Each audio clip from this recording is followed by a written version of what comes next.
All right, so in this video, we're going to practice drawing some Lewis structures. And yes, this is related to the context of organic chemistry, and there are some molecules on here that do not contain carbon. That's okay. But what I would probably like for you to do is pause the video or take a screenshot so you can print it off or copy down these compounds and try to do this on your own. And I hope you did that. Did you pause the video? Try it on your own. Now I'm going to go through and I'm going to do these. All right, so I'm going to use my practice here, NO3. So let me draw a skeletal structure. I need more room than that.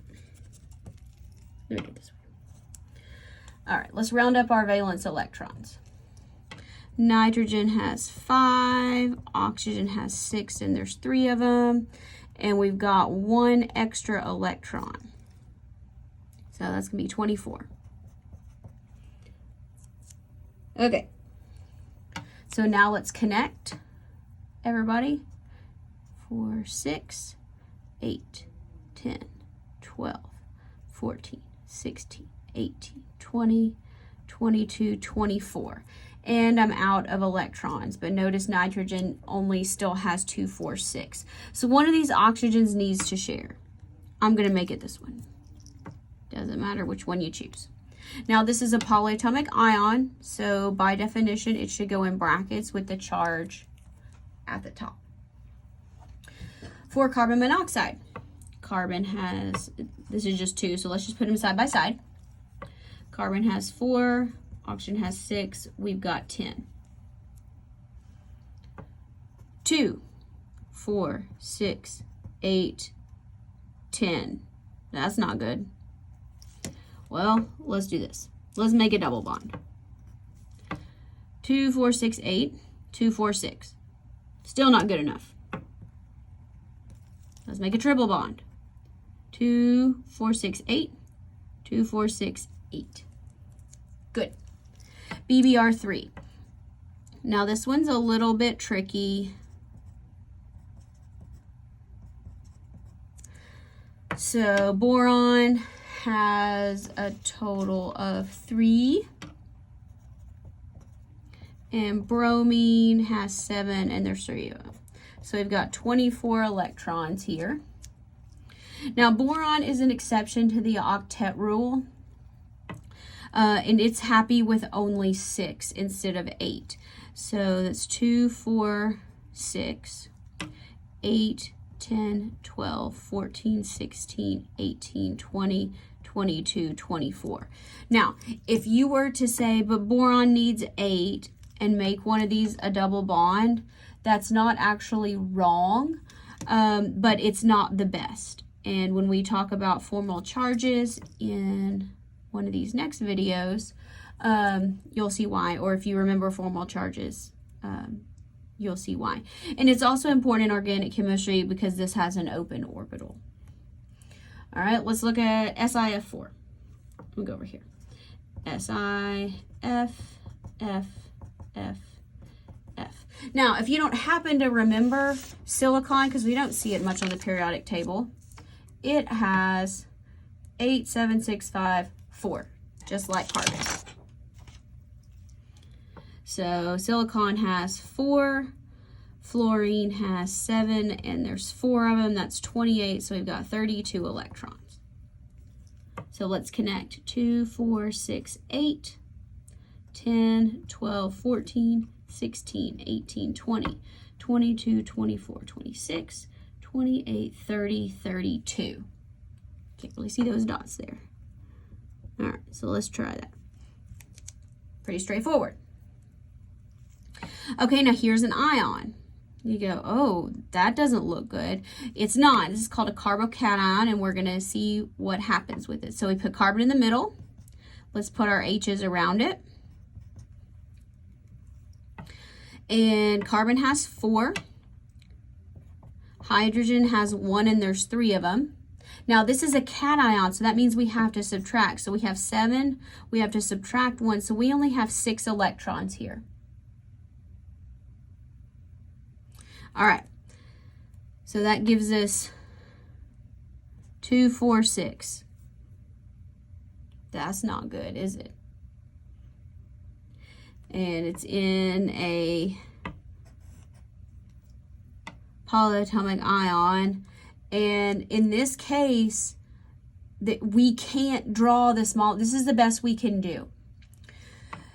Because there's no way with only 6 electrons that I can give carbon 8 and hydrogen 2. If I took away any of these bonds, I wouldn't have CH3. So if you're looking at this and it makes you feel real uncomfortable, that's good. That's going to have reactivity consequences later on in the actual course. All right, COF2. Carbon goes in the middle. I'm going to do mine like this. Draw your skeletal structure however you want, but make sure carbon's in the middle. Carbon has 4, oxygen has 6, fluorine has 7, and there's 2 of them. 10 plus 14, we got 24 electrons.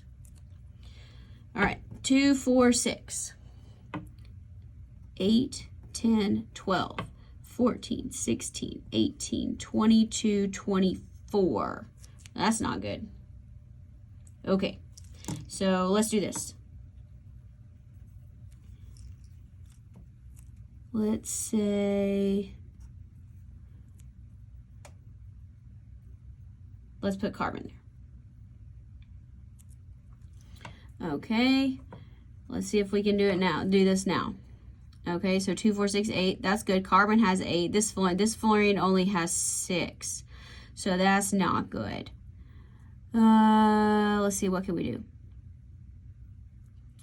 How can we make this better? Because carbon can't have more than 8. So maybe let's try something different. Maybe let's try not doing that. Maybe let's try putting fluorine over here.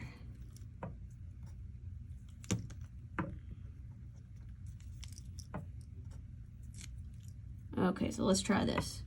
It may work, it may not. 2, 4, 6, 8, 10, 12, 14,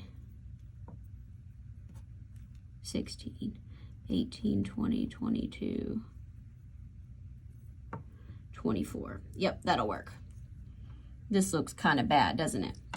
So this fluorine has 8, oxygen has 8, carbon has 2, 4, 6, 8, fluorine has 8. If that makes you a little uneasy, it should. It's meant to. H2SO4. All right, so when we do these acids, maybe you remember sulfur goes in the middle, oxygens go around it, and the hydrogens are always connected to the oxygen in any of these acids. Okay, so sulfur has 6, oxygen has 6, and there's 4 of them, and hydrogen has 1, and there's 2 of them. So 24 plus 8, that's 32. So let's do this. 2, 4, 6, 8, 10, 12, 14, 16, 18, 20, 22, 24, 26, 28, 30, 32. All right. Now, if you've seen me do this before, you know this is probably not the best one, but keep it to yourself. We'll talk about that shortly in a different video. Okay, so here we have CH4S. Well, there's a couple of ways we can probably draw this, but let's put carbon in the middle. Now remember, carbon can only have 8 electrons, so it can't have, all these can't be connected. So let's connect a sulfur to it and 3 of these hydrogens, and let's put the other hydrogen on sulfur, because carbon can't have 5 connections. Okay, so 2, 4, 6, 8, 10. Carbon has 4, hydrogen, there's 4, so we're 6, we got 14. So 2, 4, 6, 8, 10, 12, 14. Hopefully that helped you. Did you get them all right? Or did you get one something similar to me?